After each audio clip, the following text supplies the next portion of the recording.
Hello, I'm Dr. Mohua Bhattacharjee. Today we will be starting with collective bargaining. As we understand from the terminology, collective means something which is in group, and bargaining means together, unitedly, when you settle down and you you try to make your own things.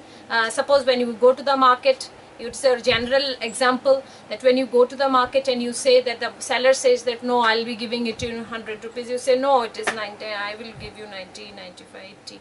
So this is bargaining. That is, you are trying to push your wish within, and the seller is trying to push his price within. So there is a tussle between this, and then you settle down with some price. This is called collective bargaining. That is, collectively you settle down. So now the issue is that we are working with the imperfectly competitive market, imperfectly competitive labor market. So in factor market, and we take most common is the labor, because labor is very simple to explain, as we have already talked about it. So now when we talk about the bargaining power, and we just picturize the general factor market, we know that the wage is simply, if you go through this diagram, it's a simple one in which you understand that this is a wage is determined by the MRP curve. That is the general thing which we know, and the MRP curve is intersecting and which is determining the wage W1, and the employment is OL1. This is O and this is your employment L1. Now let us take it for consideration that the wage increases to L2. Then automatically you see with the same MRP curve, your employment has decreased from OL1 to L2. Now this is a general perception, and it is a general findings that in the same MRP curve, if with the wage rate increases, it creates an unemployment problem. You can see L1, L2 is your unemployment, unemployed labor which is coming up due to the increase of the wage. Now this is something which is very problematic to explain the impact of wage increase on by MRP curve, because as you know that with a simple increase in the wage, you are increasing the unemployment problem. So now how to explain in the imperfect market in the imperfect market how the increase in the wages without creating unemployment, it can be a benefit. So this is something which is explained in collective bargaining. How it is possible? It is only possible when the laborers become one.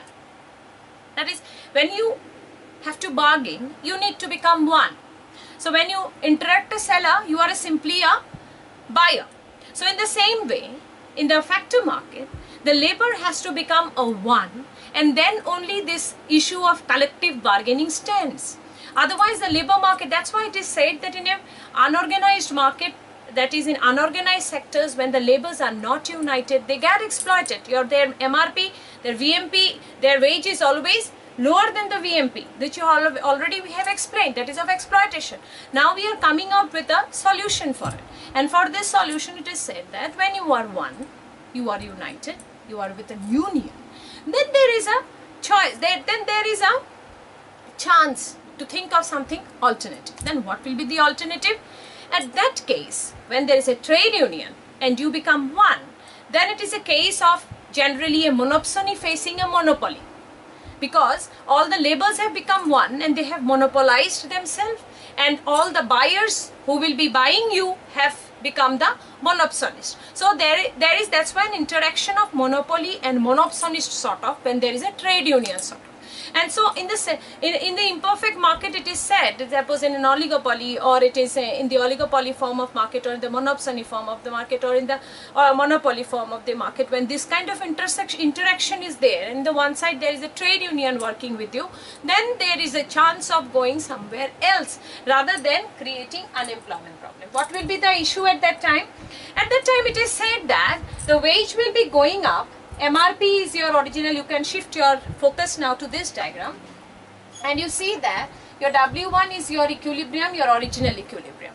Now it is said that with the wage increase from W1 to W2, this is W2, then automatically with the improvement of the wages, it is said that the efficiency of the workers have improved.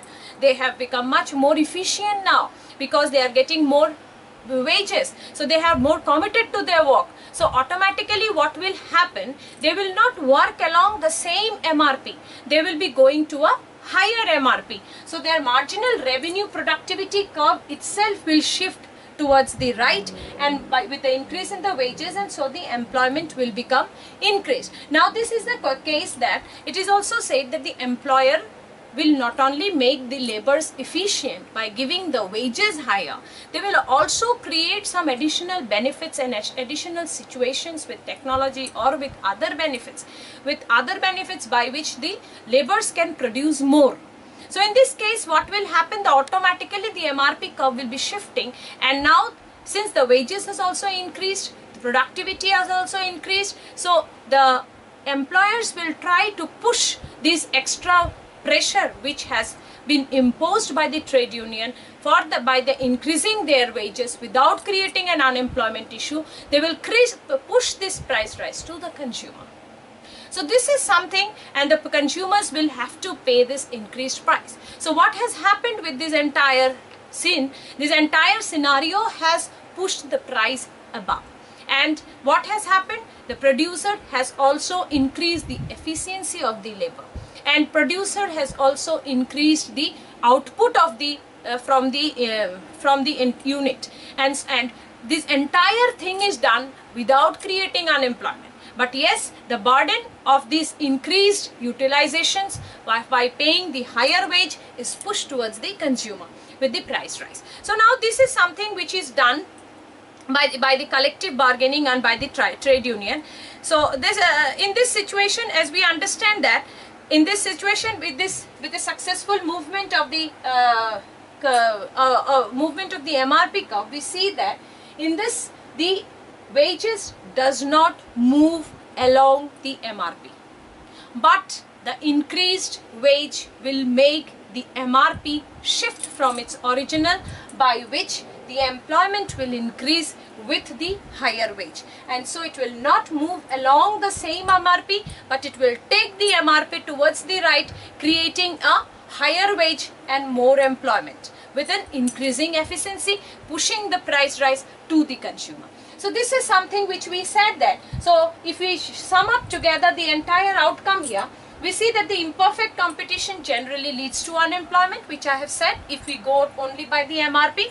But if we go by the collective bargaining, it can come out of the unemployment. How it will be coming out of the unemployment? I have said that MRP will be shifting to a new one with an increased wage, with the increase of the efficiency of the labor, productivity will be increasing, and in addition to it, employer will also give them additional